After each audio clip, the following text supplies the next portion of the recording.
толку ви беше заморно излагањето, што и толку конфузни бројките, што тешко може извештај да се направи.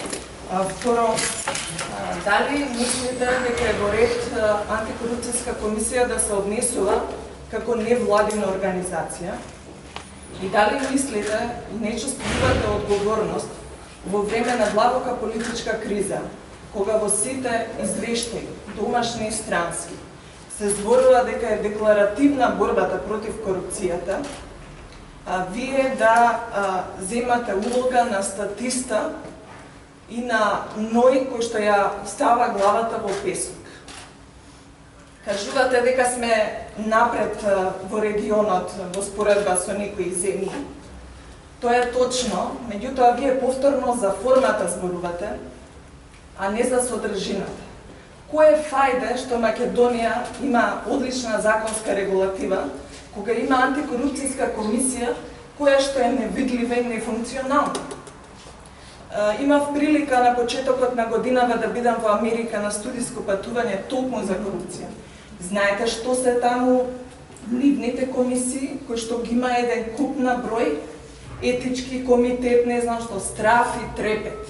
А тука веќе од повеќе експерти се зборува дека ваква како што е антикорупцијска треба да се укине. Да молам коментар. Погледнете, со тоа што сте сите денеска повикани на пресконференција, ние го преживуваме нашиот начин на работа и транспарентност. За ова другото може наша перцепција се нема. Дали имате отворено случаи по основ на снимките кои што ги објави опозицијата? Тие се околу 40 на број и во тие снимки имавме прилика да слушнеме вмешаност на министри па и на самиот премиер во навистина големи коруптивни скандали. Купување на плацеви, згради, мади, местање на тендери во Рек Битола со милионски суми, па документчиња некои кои што знаеме дека се пари.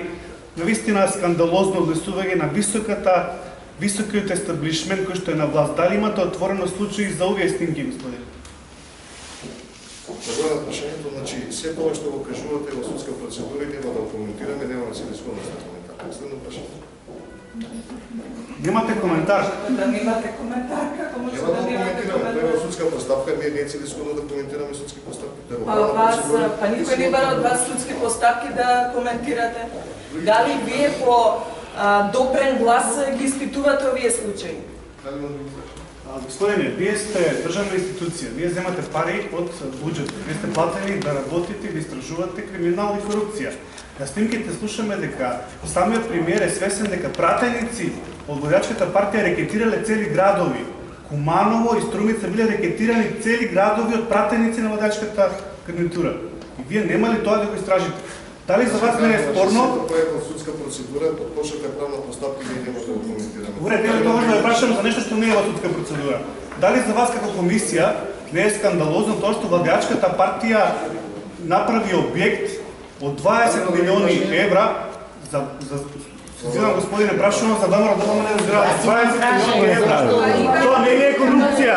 Тоа не е интерес. Потврдите каква е Срам да ви е.